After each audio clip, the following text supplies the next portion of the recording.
Hey guys, welcome back to All Things Knives. It's your host Fletcher, and today we are doing a first impressions video on the brand new Kershaw Federalist. I saw this knife from their SHOT Show stuff, and I kind of thought it over, and I was like, yeah, why not? Why not get one? They're only like, mine was $112 after tax. So really not bad, especially for the materials you're getting. Micarta CPM 154 blade steel, if you guys see there. Great action too. I actually bought some leather. I want to do a lanyard with this, and I'll probably do a video showing you guys that. But yeah, and I've never really had a double detent slip joint before. So as far as first impressions go, I measured the edge, behind the edge. It was like around 20 thous here, but it actually slimmed down to like 17 thousandths near the tip, which for what I do at work is actually quite nice because I use the tip mainly. That's what I'm using most of the time. It's not really the back end of the blade, but the front end that I'm using. Nice thin blade stock too, and super thin. This thing is actually just dimension-wise, it's slightly bigger. Get it a little closer for you guys. It's slightly bigger than a Benchmade bug out. The blade is slightly longer, and the handle is slightly longer.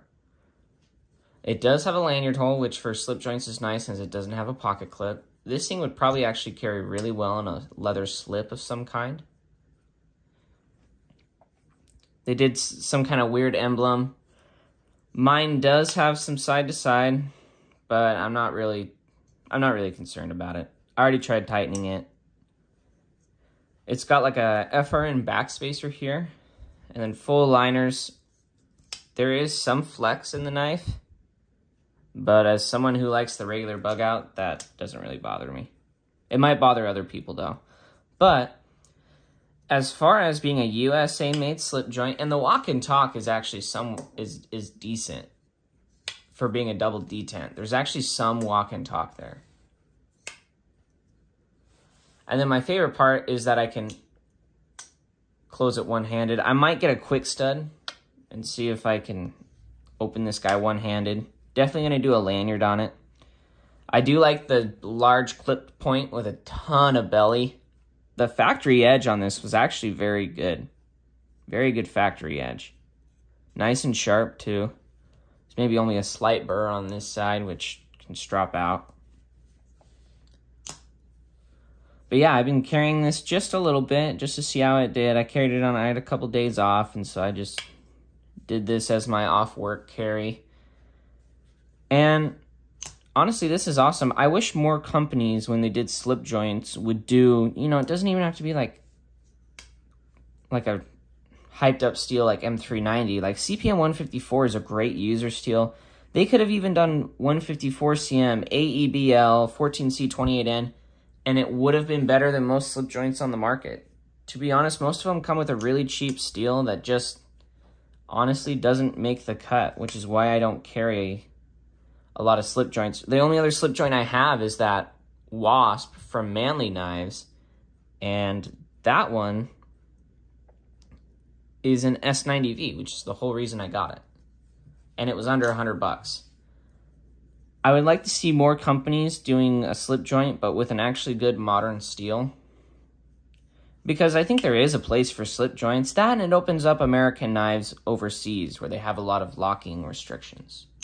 You know, and you know what? Slip joints probably aren't even really made to be in a steel like M390. CPM 154 is perfect. Most of the guys who carry these are kind of older generations, and then, you know, some of the younger guys like myself who just want to try out a slip joint. But the guys who like seriously would carry a slip joint every day are part of older generations, so they don't need a steel with a ton of vanadium carbide in it. That's going to be hard to sharpen, because what they're used to using is like an old Arkansas stone or an aluminum oxide stone.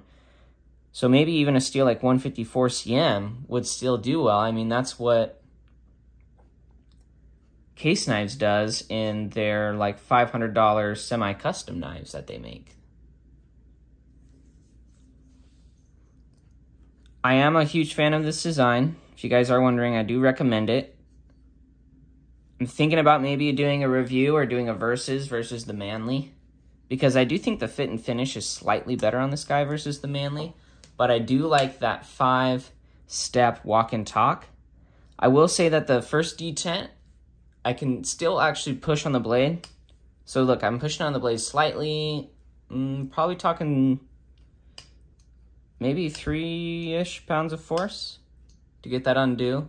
And then you do have some walk and talk right there as well, and about the same amount.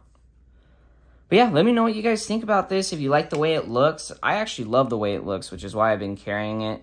Not normally a slip joint fan, but I'm loving this. Definitely gonna try one of those quick studs or quick sets and see if I can open that one-handed. But yeah, let me know what you guys think about this down below. Please like, comment, share, subscribe if you're not subscribed. And as always, stay sharp, guys.